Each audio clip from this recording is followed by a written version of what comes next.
Hi. I'm so sorry for the joke. I'm Marcel, and welcome to Be Screaming into the Void, mostly about books.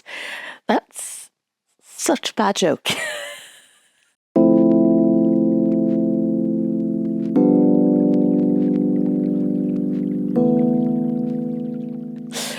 I am doing Criminoli's Read What You Own challenge, where my husband has picked out 100 of the books that we have on our bookshelf that he thinks I might not have read, wrap them up so I don't know which ones they are, giving them all a number, and then I'm using a salsa jar to put them up one at a time. And this time I have read Batman the Killing Joke by Alan Moore and Brian Bolland, which is a graphic novel, probably one of the most known Batman graphic novels that we have. I was very glad when my husband picked this out for me because I've heard a lot about it, both that it is a very good graphic novel, it's a very interesting take on the Batman origin story, and if you don't know about Batman, Google it before I'm not going to go into details of that. And but at the same time, I've heard some critiques of the book based on the use of sexualized violence towards women in general, where this book has been mentioned. And this is probably one of the very sort of negative things about doing system analysis and trying to do system critiques, because there is always, you need to have two thoughts at your head at the same time. On one hand, there is trends in our media about violence towards women, and especially how sexualized a lot of that violence is, because it is an easy trope to use. And it's an easy way to drum up sympathy and also drum up fear. And how many women who have sort of been sexually abused and then use that to become a hero. It's bad. Bad authors that you don't have any more sort of imagination to think up other things, other driving forces for female characters. I do not agree that this should be used as an example of that, because while it's true that Barbara, which is Gordon's daughter, Gordon is Commissioner Jim Gordon in the Batman universe, is sexually abused, it's for a reason. The story makes sense why things that are happening to her. And yes, it does sort of fit into a trend where sexual abuse of women are used as a story tool to tell how sad their family members are, instead of the trauma that they themselves are going through. But that's not really the point of the story. So the point of the story is that the Joker, who is a huge villain in Batman, has a theory. He has the theory that all it takes is for one bad day and any person would go insane. And he kidnaps Gordon and tortures him to prove his point, to make Gordon go insane.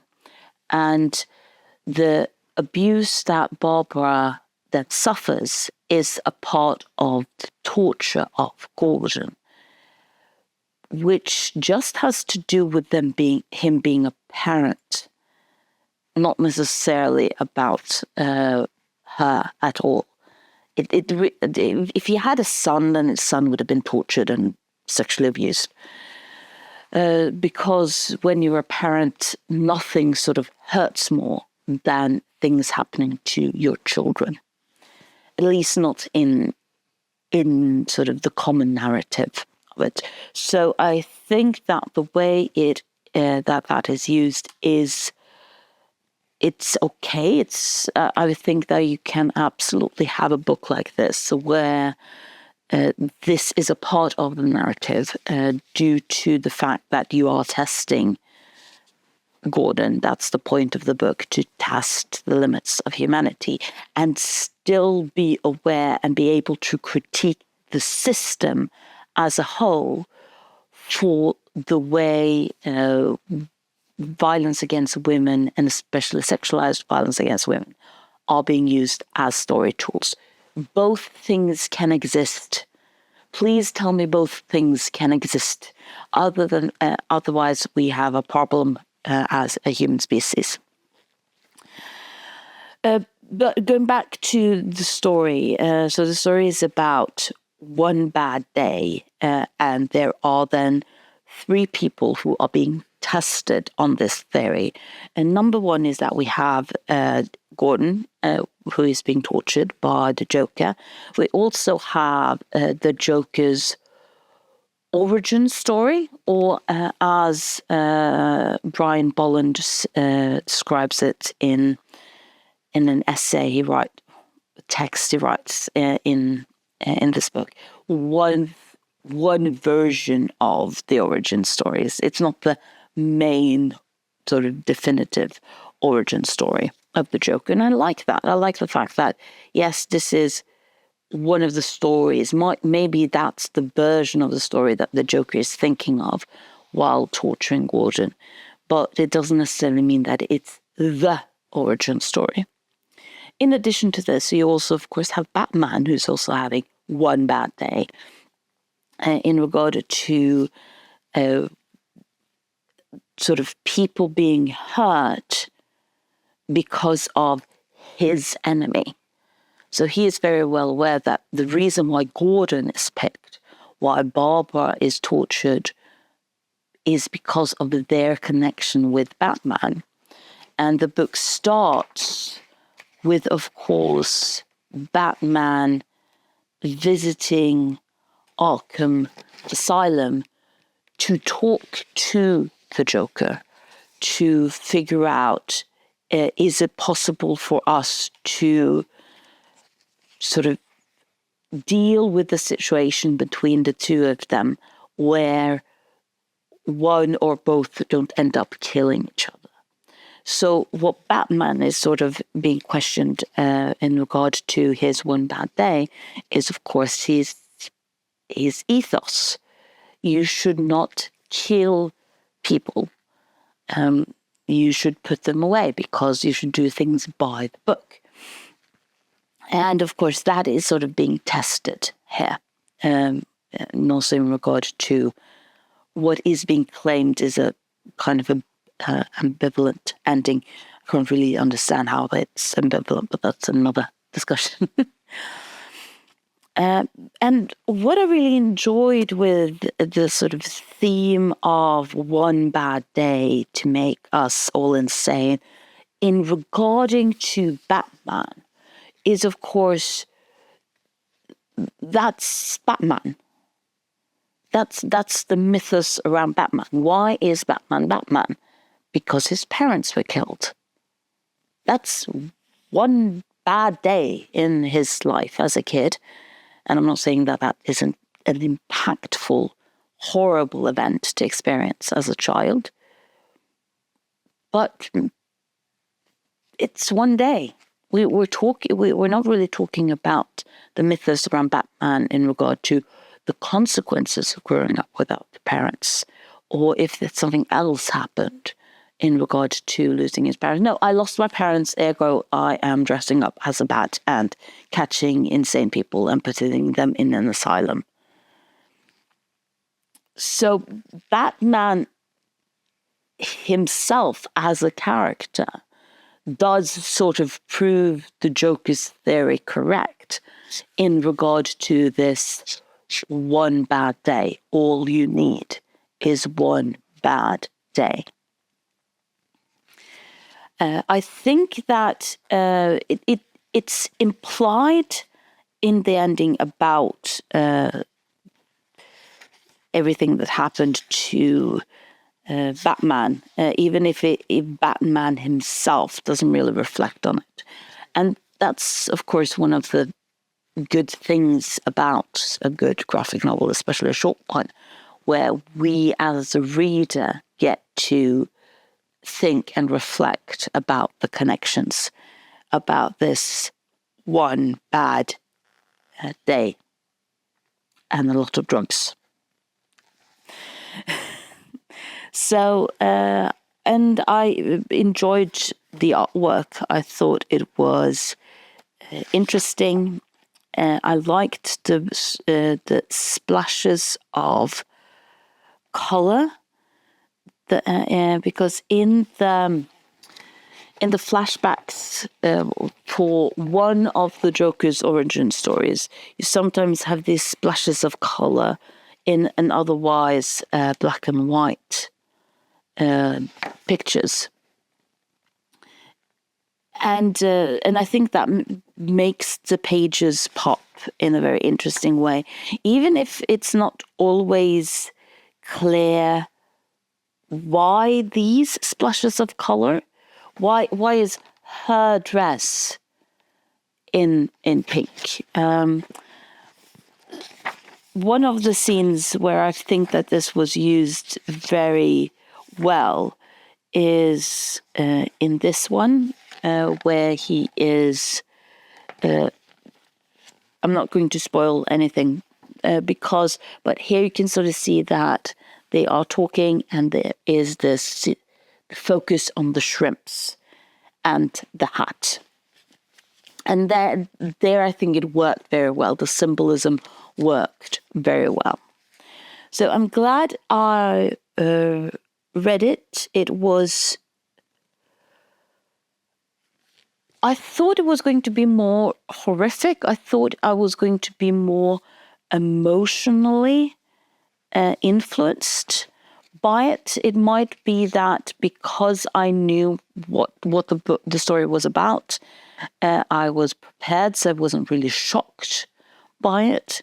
But it made me really think about how often does single events that happen with just one day, in what way do they actually change us? Not necessarily in real life, but how often does origin stories often refer to just one thing happening, just having one bad day, both with the Joker but also with Batman? So a fun read. Now we're going to go to the next one. I'm just going to pick a number. I don't know why I keep trying to pick the ones on the bottom rather than the ones on the top. I enjoy doing things hard for myself. So the next one we are going to read is 69.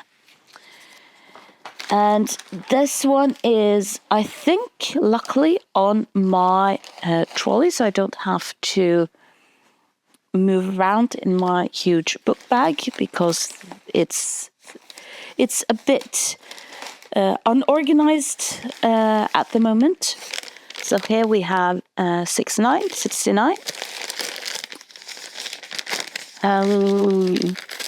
Talking about ending on a joke, in regard to, if you've read this, you know what I mean.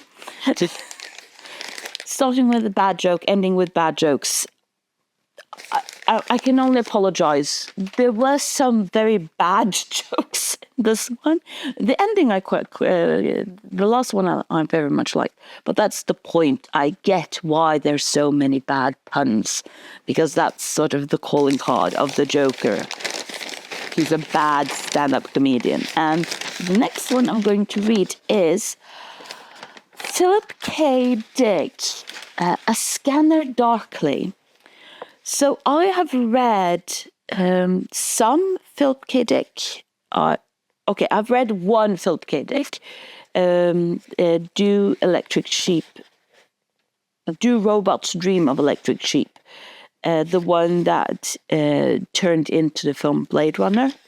And I enjoyed it very much.